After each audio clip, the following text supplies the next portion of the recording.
Francois, good morning. Again, an honor to be a part of this program. I've enjoyed it so far since Thursday.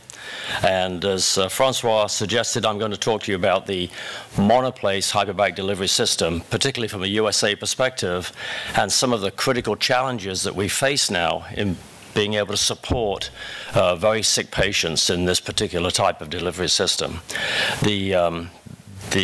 By way of disclaimer, I have no financial interest related to the presentation in general or any of the particular equipment that I'm going to discuss in particular. And the Monoplace chamber has its genesis about 62 years ago when in 1955 it was first employed, a variation of this, for radiation sensitization. That was thought to be the holy grail for tumor oxygenation, and through the end of the 1960s, these Monoplace chambers of a design similar to this, but not exactly like it, were used as vehicles to radiate patients inside these chambers. The utility of that particular approach began to wane by the late 1960s, but left behind was a marketing capability for this Monoplace chamber, and the manufacturers, principally at the time Vickers Engineering in the United Kingdom, they sought out new markets for this particular chamber as the radiation oncologists were no longer acquiring them.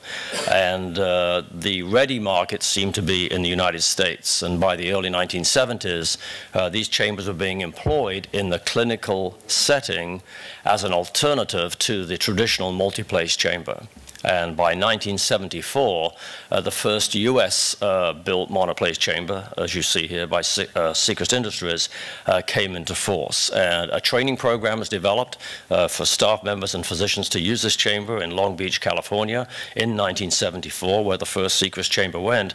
And that set out a great wave of interest as many practitioners went to Dr. George Hart's facility, learned how to use this chamber, and then incorporated it into clinical practice. Because at that time, essentially all practice of hyperbaric medicine involved all of the indications for hyperbaric medicine, meaning that 75% of those indications were such that if the patient was going to be considered for HBO, they had to be in the chamber very quickly. They had a very high acuity of care. So the system, as you see here, quickly evolved from a simple chamber designed principally to treat the outpatient, relatively uncomplicated case, into a critical care chamber. This is a facility that I work at in Columbia, South Carolina. We have 4 chambers, and 2 of them, shown on the left-hand side here, we're able to take people right out of ICU with all this biomedical and operational support of those patients in ICU and bring them down and put them into our hyperbaric chamber. We have about 5% incidence in our facility of patients ventilatory dependent in the Monoplace chamber.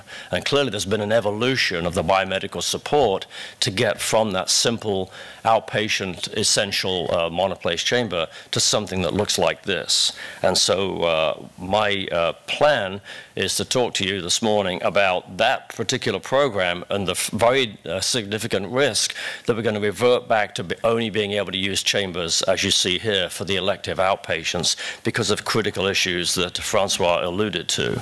So if I can just go with the evolution of all that biomedical equipment over time and then see what has happened in the United States relatively recently that threatens the ability to maintain this equipment.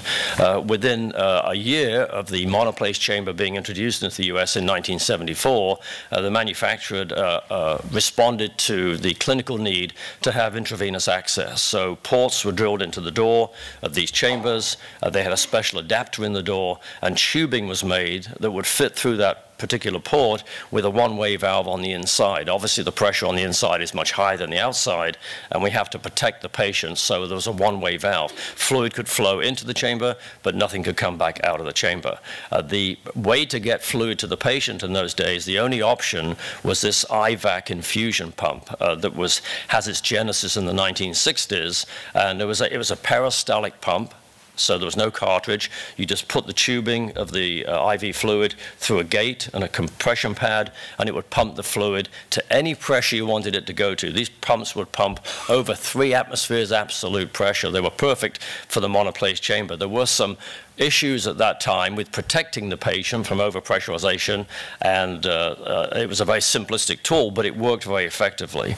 But very soon, the regulatory bodies felt that this was not a safe pump to use in the institutional setting, and so fortunately by the mid-1980s, Abbott, one of the manufacturers of infusion therapy, developed a specific hyperbaric infusion pump that you see listed here. This had a few more of the bells and whistles from a patient safety standpoint, but did exactly what the other pump did. The advantage of this pump, besides having those more advanced features, it had a much higher infusion rate. We could pump actually 1,000 cc's an hour if we wanted to, and we'd use that very often if we had bladder irrigation on a patient inside a monoplace chamber. We could very aggressively flush the bladder if necessary.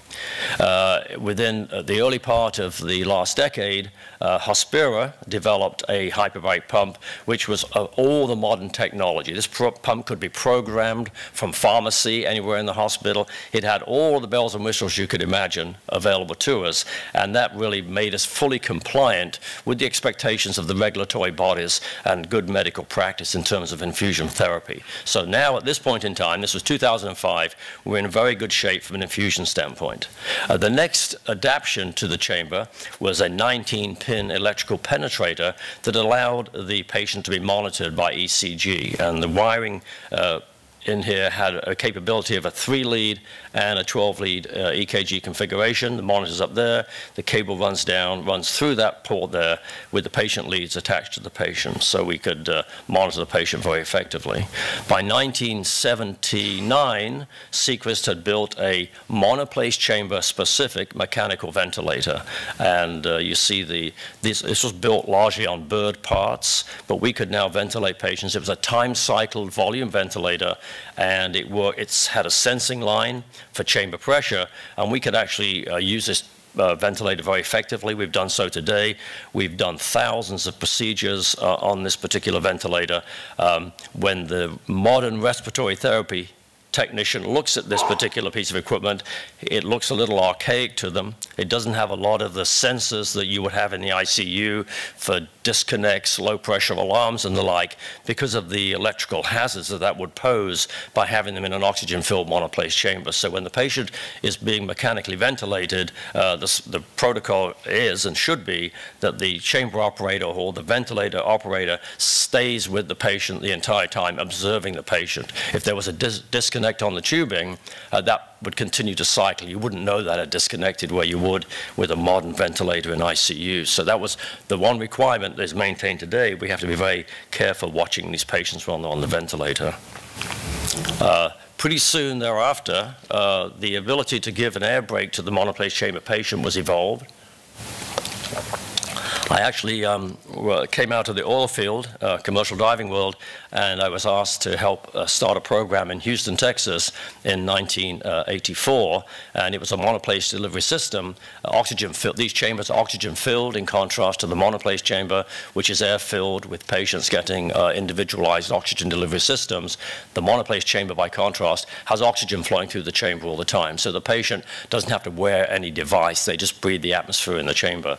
And not surprisingly, the dosing protocols for the monoplace chamber tended to be a lesser pressure than their multiplace counterparts, in large part because they didn't have a way to prophylax against any premonitory signs of oxygen intolerance leading to a grand mal seizure if not interrupted.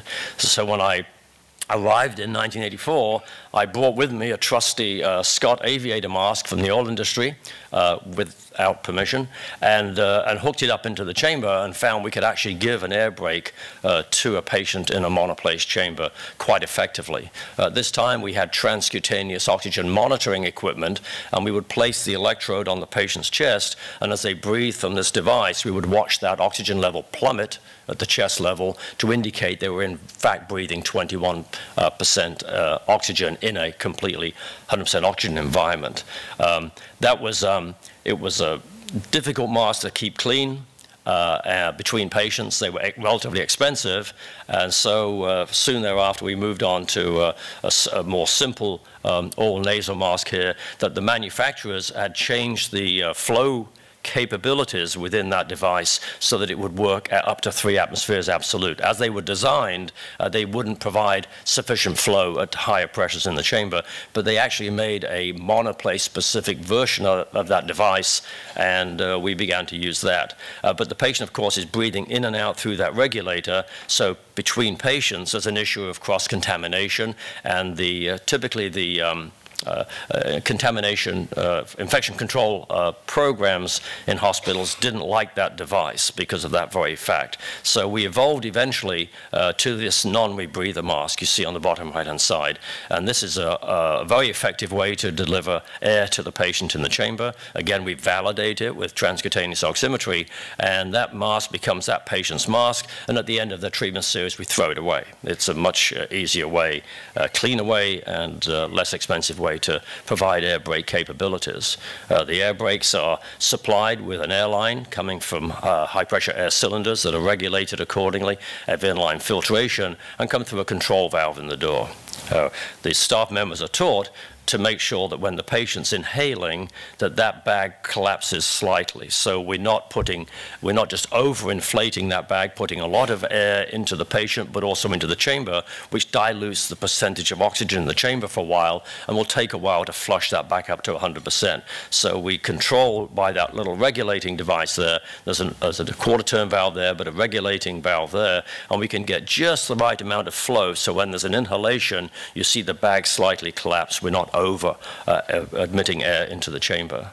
If the patient is not able to lift that mask up and breathe from the mask themselves, then we have a series of options for any patient state. So one of them is the face tent, and we can put the face tent onto a patient who is restrained, may have bulky burn dressings, are not able to follow commands well, and while the patient's lying in the chamber, we're infiltrating oxygen down that line so they don't have a CO2 buildup. And at the time of the air brake, we just switch on the outside from oxygen to air, and we can give them an air brake. And again, we've had transcutaneous oximetry assessment to show this is an effective tool to get air to a patient who can't help themselves.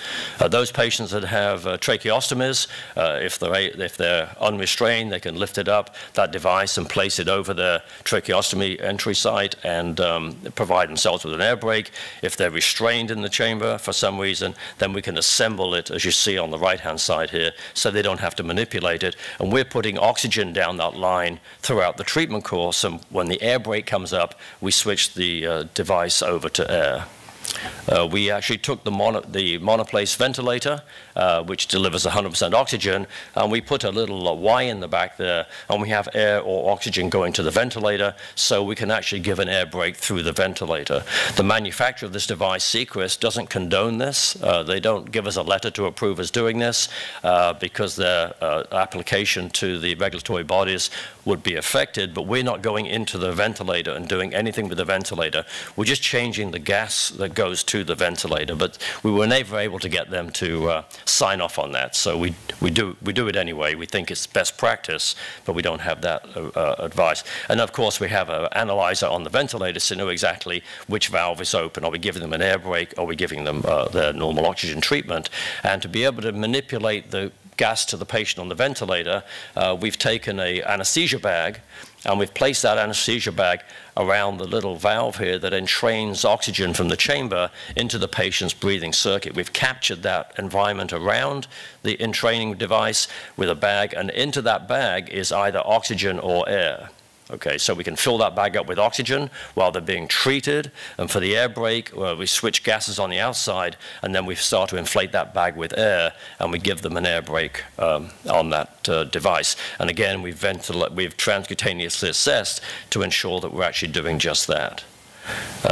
By the early 1980s, we're able to measure invasive arterial pressures arterially and central venous by the same electrical penetrator. It has 19 ports here, so we only need 5 for arterial pressures and 5 for venous pressures. So we're able to get the port in use in that particular manner. And then we have a little bag in here, mechanical handbag, that will pump up the heparinized solution that keeps these lines patent while they're in the chamber.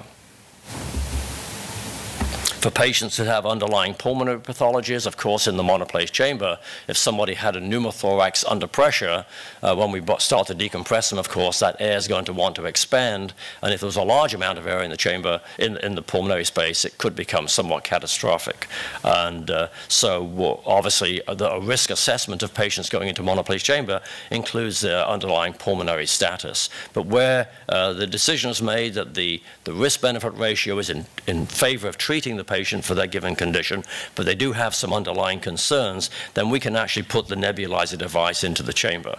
And so while they're at pressure, or importantly during the decompression, if they begin to have any wheezing or obviously respiratory discomfort, we can actually go ahead and introduce a nebulizer therapy in there, leave them at pressure for a while, then bring them out. This resulted from one case of pulmonary barotrauma-induced cerebral arterial gas embolism in a monoplace chamber in the 1980s in a patient that was wheezing during decompression. The chamber operator didn't get the significance of that, carried on decompressing her to the surface. She stroked out and did not survive that insult. And nowadays, with this device, we have our comfort level a little bit higher. For those patients that have a chest tube or chest tubes in place, they come down to the unit. We disconnect the suction apparatus, and we place a Heimich valve on the tube, and so we can maintain drainage from the pleural space. We can't continue with suction, but we can maintain drainage during the course of treatment. And we do this routinely with 1, 2, and sometimes 3 ports in use. One of the big breakthroughs for us occurred in the mid-1990s when a manufacturing company made a non-invasive blood pressure cuff monitor. Until this time, if somebody had a sort of an unstable cardiovascular system status, we would actually put an arterial line into the patient, even if they didn't have one under their normal conditions. But we were concerned about 2 hours or so in the chamber not being able to get that blood pressure. But this pump device was introduced in the 1990s, and it basically was a monitor on the outside, the cuff on the inside. It went through a connection in the door, and it would pump up the cuff externally, and then release the cuff, get the blood pressure, translate it to normobaric pressures, because if it didn't do that, the pressure in the chamber, the blood pressure was 2,000 over 1,850. It would normalize to 1 atmosphere absolute, and we would get a blood pressure. And that was a big breakthrough for us. We didn't have to keep using those arterial lines. We began monitoring in-chamber transcutaneous oxygen and transcutaneous CO2 on the ventilator patients by the early part of the 1990s. And we use this to actually dose the patient if they have a lower extremity lesion, and we want to ensure that we have a therapeutic dose of oxygen to the patient. We'll place a transcutaneous electrode adjacent to the wound at the site that responded least favorably when we did our transcutaneous testing outside the chamber with oxygen challenge. And we'll make sure we have a certain therapeutic dose beyond the scope of this particular presentation to talk about the data for that, but we're able to dose these patients, and if they're not reaching a specific dose of oxygen at, say, 2 atmospheres absolute, we give them 76 millimeters more of the drug. We take the chamber to 2.1 ATA, 1/10 of an atmosphere, and if that doesn't get to where we need to be, we go to 2.2, and so on. We titrate the chamber pressure to get an adequacy of oxygen delivery to those lesions. From time to time, this is a monoplace chamber, and so it's designed for a single occupant. From time to time, we have 2 occupants in the chamber. This is published in all of the hyperbaric textbooks, these sort of images, and the typical scenario would be either a sick child, sick, CO poisoning or the like, with one of our nursing staff going into the chamber with them, or a young child who has maybe a congenital deformity and is undergoing some plastic surgery repair and needs to be treated post-operatively in the hyperbaric chamber, and they may go in there with their mother, father, or one of our staff members. Because in the monoplace chamber, the standards are the patient has to be physically grounded. There needs to be 2 grounding devices, as we see on the bottom left-hand side. Because we need to give air brakes to all occupants of the chamber, we just put a T into the air brake delivery system, and both patient and accompanying family member or the like can breathe as well. In this paper by Weaver of Salt Lake City some years ago, he reported on a 20-year experience using the Monoplace delivery system to treat over 100 cases of decompression illness, cerebral arterial gas embolism and decompression sickness, without any complication at all. And this certainly mirrors our experience in Columbia, South Carolina. Now, all that is very good. We've got good capabilities now. Again, we can take anybody from the ICU and put them into the hyperbaric chamber. With the exception, we are not able to effectively suction patients in the chamber. We've tried for some time with a carefully placed oropharyngeal catheter using the pressure differential, what's in the chamber, 3 ATA for instance, with what's outside the chamber, 1 ATA, so we have a 1,500 millimeters mercury difference, and we have a little valve on the outside. We've tried to suction like that, but as you might appreciate, we've had several near tonsillectomies every time we did that, so we've sort of given up on that suction. And if they need to be suctioned, we're going to bring them out, suction them, or put them back in the chamber, but that's in its rarity. Normally we aggressively suction these ICU patients on the ventilator before they go in the chamber, and that seems to do it. Now, what has happened, and the genesis of this particular presentation, is the slow motion demise of the availability of 24/7 hyperbaric medicine in the United States. It's a crisis in the USA. It's very specific to the USA, and it's specific to a particular event that occurred about 20 years ago. So today, huge swaths of the United States of America, including major population areas, have no access to 24/7 care. Today in Atlanta, Georgia, 4.5 million population, there are 20 hyperbaric medicine programs, and not one of those is available 24/7. Columbia, South Carolina, about 250 miles to the east of Atlanta, population 500,000. We have the patients from Atlanta flown to us with CO poisoning, gas embolism, and the like, because we still are 24/7.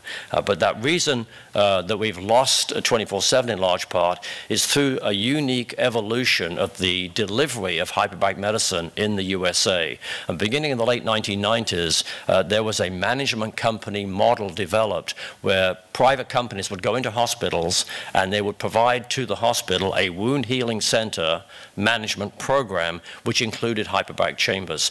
These management companies were owned by venture capitalists, investment banks and the like, private equity companies, and of course it's all about revenue generation. So they only wanted to generate revenue as opposed to our approach here is to take good care of patients. They were revenue generated as a focus, and the people that don't generate revenue are the inpatients in hospitals in the USA because of the uniqueness of the reimbursement process. So the inpatients don't generate much revenue, and to have these chambers available 24/7 for the CO poisoning, the injured diver, and the like, that costs money. That costs money to have staff on call, so you don't make as much money. So this model was developed for only outpatient, essentially elective indications for hyperbaric medicine. That will be all well and good if the other 150 or 175 other hospitals continued to provide 24/7 care. The problem was this company's model was so aggressive that they would come into communities and put these programs into every hospital in the region, all the way down to hospitals with 40 beds would have 2 hyperbaric chambers there and have a waiting list for indications for HBO therapy. And that put great pressure on the 24/7 programs that relied on the outpatient revenue to fund the 24/7 support.